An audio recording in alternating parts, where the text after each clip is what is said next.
What's up, guys? Welcome to a humbling, embarrassing, humiliating episode. The ego and prideful parts of me are kicking and screaming not to make this video right now, but you can't really have any personal growth with those two hanging around. So we're going to step over the ego for a little bit, and I just want to talk about the how and why I messed up so badly, and just put it out there for anyone who has either gone through this before, or if you end up ever going through this in the future, that you'll know that you're not alone and we can all get past this together. So this is just going to be kind of a little bit of story time, friendly chat, introspective look at recent events in my life concerning astrophotography and how I'm hoping to push forward. So what happened? I just put out this video where I went out and just tried to do some astrophotography with on the Lagoon Nebula with a 70-200 in my tracker. And if we can get aside, again, stepping over the ego and the crushed soul part of the fact that this was the worst performing, or definitely one of the top 5 worst performing videos that I've done in the past 4 to 5 years, according to YouTube analytics. We could just step over that part. So the final image was this here, and that is public for everyone to see now. About a day later, I'm watching YouTube, as I do in the morning, and I get a notification, or it pops up in my feed, video from Nico Carver, who, if you're into astrophotography and you don't know who Nico Carver is, then you should definitely go check out his channel. It's Nebula Photos. I don't know Nico. I've just been a huge subscriber and fan of his for a very long time. I think he's probably one of the best astrophotographers on YouTube. I have a lot of respect and admiration for his work. And so naturally, YouTube recommends me things, you know, from the things I'm subscribed to or that I may have missed. And he did a video a couple months ago, I guess, about a free star reduction program called Starnet++. And I've never heard of it because, again, I've never claimed to be like an actual astrophotographer. I am a professional photographer. You know, I do lots of landscape and wildlife and portraits and sports and all of these other types of photography. But I'm definitely no astrophotographer.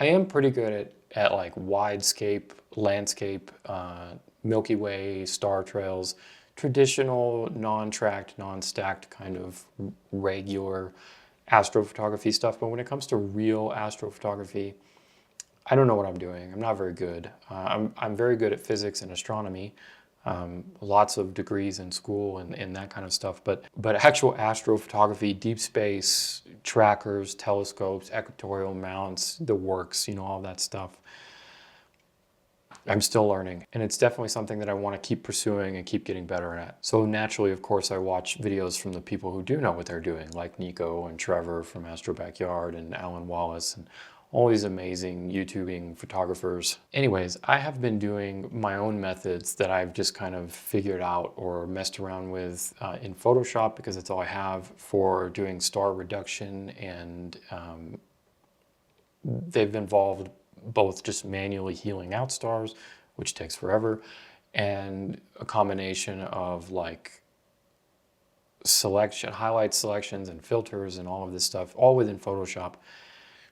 And I've always thought they were okay, but I've always known that they weren't that great, you know, but I've never had the knowledge or the awareness of like better methods. And then Nico puts out this video of Starnet++, and it's like, that was kind of mind-blowing, you know, and I watched it and it's like, wow, not only is it way more effective than what I was doing, but it's also way better. And since I put this image out and this video out, I have, in the past 3 days or whatever it's been, I have like exponentially learned so much more about star reduction and just the general approach and attitude, my general approach and attitude towards editing astrophotography images. So naturally that made me really excited about wanting to try, and I grabbed the first thing, which was this recent image. I was like, hey, maybe I'm going to try that because, you know, especially when you're shooting into the Milky Way, There's a lot going on in the Milky Way, you know, especially towards the galactic core.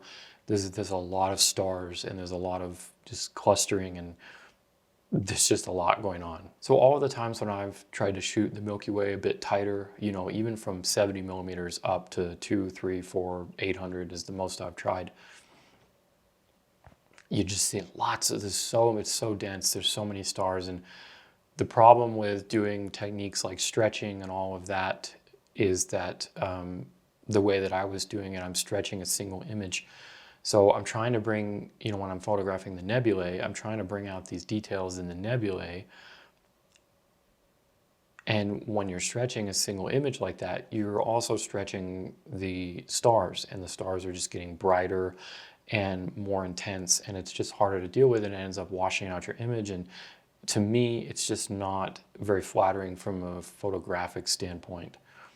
And I've always struggled with that. So Starnet is like a game changer. And, you know, this isn't sponsored by anything. This is just what I'm learning and what I'm using now. And so I started messing around with Starnet++, and I re-edited this image and using some similar methods to what Nico was doing. And he said, you know, separating the image so that you can work on the starless version of the nebulosity and tweak that without messing with the stars. And then you can kind of put them back together and still have the stars in there and still have it kind of normal or like acceptable or whatever, better looking. The stars won't be so harsh and everything. So I really liked that approach, and I like the way that he's thinking about, you know, the editing process. So I'm doing all of that. And of course, you know, I still am a different person. I still have different editing flows and everything. So I do that, and then I change it up a little bit, and I add some of my own techniques and stuff in there afterwards. But basically, this resulting final image is something that I am so much more happy with. And obviously it's still not great. You know, I'm limited by the gear that I have, the time that I'm spending on the target. This was only 110 frames at 30 seconds, you know, so time on target was very minimal. It was just over an hour. And on top of that, coupled with, I'm shooting with a regular mirrorless with no filters, no sensor modifications, no narrow bandwidth, no cooled CCDs or fancy elements and telescope, none of that. All of that coupled with my lack of editing knowledge, it led down a path that I am now very embarrassed by, because I put this video out, and not just all of that, but here's like the biggest trap that I fell into that I think a lot of people fall into, and that I've even talked about on my channel in other genres of photography. And it's easy for me to talk about in those genres because I'm better in those genres, and I'm also more critical and more aware and, you know, all of that stuff in those other genres. But then I get into this genre that I'm, you know, still learning and new to and naive about and novice and all of that. It's harder for me it's harder for me to even take my own advice or even see what's happening. And basically the ultimate thing of, you know, what this whole video is about really is that I overprocessed it. You know, I went too hard and I went too far in the editing. And I even said that in the last video. I said, I'm going to stop here because it's just way too easy to overdo it. And little did I realize that I did overdo it, and I overdid it way too much. I pushed it too hard. And normally I say, you know, you got to walk away from your images or have somebody else look at them. Somebody that you know and trust, that's not like a family or friend, that's not going to be like, oh, you did great, you know, good job, honey. You know, that kind of thing. That's not what you're looking for. You're looking at somebody who's going to be like honest without being a jerk. You know, if you have peers or a forum or a community or whatever, you know, I don't have that, but I do have at least the luxury of like being able to walk away and come back over time and look at it. But then the pressures of being a YouTuber and trying to get a video out, and it's like, okay, it's done, it's good, I got to get it posted. You know, I'm going to fall behind, all of that stuff. So I just didn't take the time to really look at the image or come back to it a day or two later and just see like how bad it was. And then coupled with learning these new techniques the day later and then seeing the new edit, and then it's like, when I'm editing the new edit and I'm looking at it, I'm like, wow, I feel like this looks better. You know, it felt more pleasing. But then I pulled up and I looked at them side by side, and to me, it was just glaring. It was just jarring. It's like, wow, you know. And I'm not saying that this new edit is like the most amazing thing in the world. I'm sure there's a lot of people who could do better with my data, you know, in their editing. But it is a huge step forward for me personally. And I think that's what's important here is that if this kind of thing ever happens to you, it's baby steps, it's incremental, and it's like, you know, maybe we all make mistakes, and the hardest part is, you know, stepping over the ego and the pride and acknowledging that and being able to move forward and get better incrementally. And it's harder when you put yourself in the spotlight, you know, like I'm not a big YouTuber, I'm not famous, I'm not fancy, you know, I'm nothing special, but I am out there, and I am coming up on 100,000 subscribers, and I do have millions of views, and sometimes that does get into my head, like, oh wow, you know, like a lot of other people can potentially see this, you know, whatever it is. And sometimes that's scary and humbling and exciting and all of these things like wrapped up into one.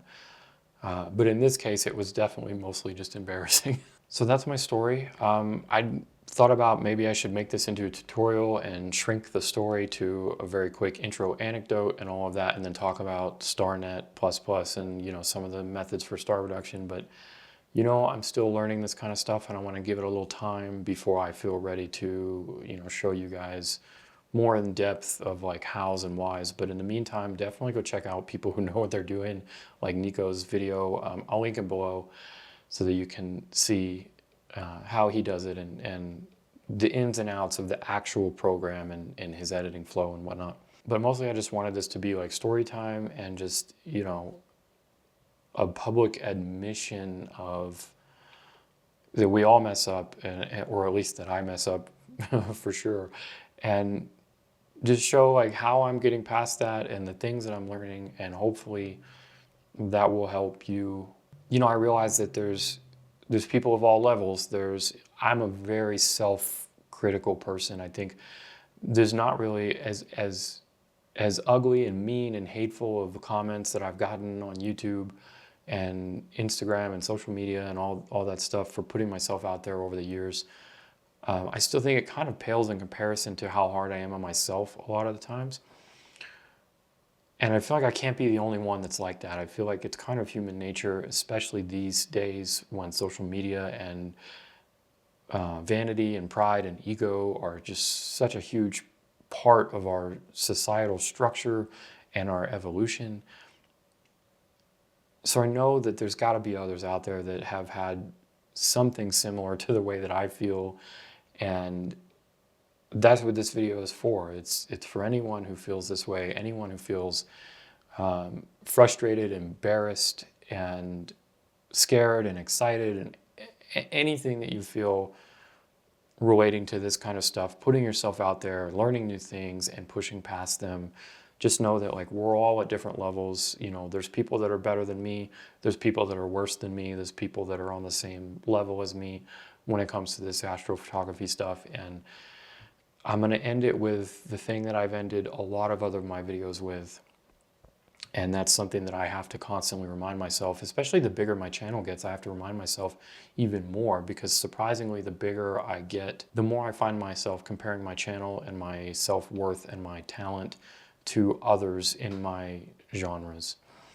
And that's really unhealthy. And that, you know, the motto here that I've mentioned before by Mark Twain is comparison is the thief of joy, or comparison is the death of joy. It's been said both ways. But I think it's just the truest thing in the world these days, is that the more we compare ourselves with others, the more we just slowly crush all of the happiness out of our lives. And lately I've been feeling more anxiety and frustration with posting YouTube videos than anything else, than excitement and happiness.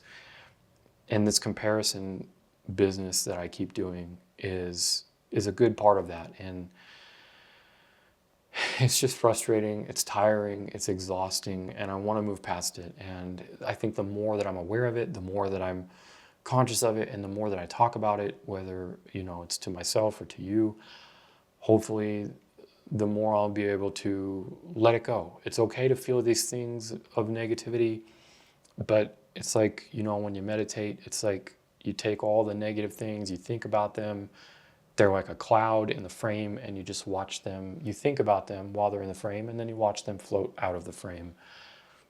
And then you move on. And that's what I need to do more of and more often. So that's what's going on upstairs in my world, and maybe you can relate to that. If so, I'm here for you. Let me know in the comments what you think. And if you're still here, I really appreciate it. It means the world to me that you give me your time, because that's the most valuable thing we have on this earth, and I really appreciate it. So thanks for watching. Stay tuned. I've got a lot more stuff coming up. I've got some camping stuff, some astro stuff, some wildlife stuff, some phone stuff, all kinds of good photography things coming up this summer. I'm really looking forward to. And hopefully I'll see you out there real soon in another video, and there'll be lots of positivities and funnies. Thanks for watching. I'll see you in the next one.